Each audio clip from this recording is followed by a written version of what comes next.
मूर्ख वैज्ञानिक और टिड्डे का अनोखा प्रयोग। एक बार की बात है, एक वैज्ञानिक ने एक टिड्डे को पकड़ा और उसे अपनी आवाज सुनकर छलांग लगाना सिखाया।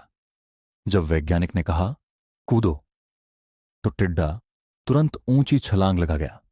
वैज्ञानिक थे तो प्रयोग करने की जिज्ञासा स्वाभाविक थी। उन्होंने सोचा कि टिड्डे की छलांग पर कुछ परीक्षण किए जाएं। अब वैज्ञानिक ने एक अनोखा प्रयोग शुरू किया। उन्होंने टिड्डे की एक टांग तोड़ दी और फिर आदेश दिया, कूदो। टिड्डे ने छलांग तो लगाई, लेकिन पहले से कम ऊंचाई तक ही पहुंच पाया। वैज्ञानिक ने इस बदलाव को अपनी नोटबुक में दर्ज कर लिया। फिर उन्होंने टिड्डे की दूसरी टांग तोड़ दी और दोबारा कहा, कूदो। इस बार टिड्डे की छलांग और भी कम हो गई। वैज्ञानिक को अपना प्रयोग बेहद दिलचस्प लग रहा था। उन्होंने तीसरी टांग भी तोड़ दी और फिर आजमाया। नतीजा वही था, छलांग की ऊंचाई और भी कम हो गई।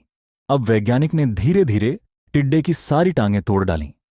जब आखिरी टांग भी तोड़ दी तो उन्होंने उत्सुकता से उसे फिर से आजमाने का फैसला किया। वैज्ञानिक ने जोर से कहा, कूदो। लेकिन इस बार टिड्डा टस से मस नहीं हुआ। वह न तो कूदा न ही हिला। अब वैज्ञानिक ने अपना निष्कर्ष अपनी डायरी में लिखना शुरू किया। जैसे जैसे टिड्डे की टांगें टूटती गईं, वह धीरे धीरे बहरा होता गया। जब उसकी सारी टांगें टूट गईं तो वह पूरी तरह बहरा हो गया। अब वह मेरी आवाज सुन ही नहीं पा रहा, इसलिए कूद नहीं रहा। इस कहानी को सुनकर हर कोई यही सोचेगा कि यह वैज्ञानिक कितना मूर्ख था। यह तो किसी बच्चे को भी समझ में आ जाता कि टिड्डे की छलांग उसकी टांगों के कारण थी, न कि सुनने की क्षमता की वजह से। वह इसलिए नहीं कूदा क्योंकि उसकी टांगें ही नहीं बची थीं। आवाज सुनने या न सुनने से इसका कोई लेना देना नहीं था। लेकिन जरा सोचिए, क्या हम भी कई बार ऐसे ही मूर्खतापूर्ण निष्कर्ष नहीं निकालते?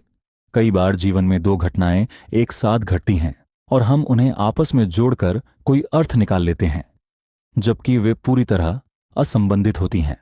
कभी कभी जो हमें दिखता है वही सच नहीं होता। जो हमें समझ आता है वह वास्तविकता से कोसों दूर होता है। इसलिए जल्दबाजी में कोई भी निर्णय लेने से पहले सोच विचार जरूर करें।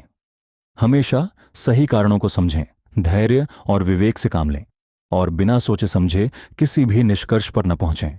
अगर आपको यह कहानी पसंद आई हो तो हमें कमेंट में बताएं।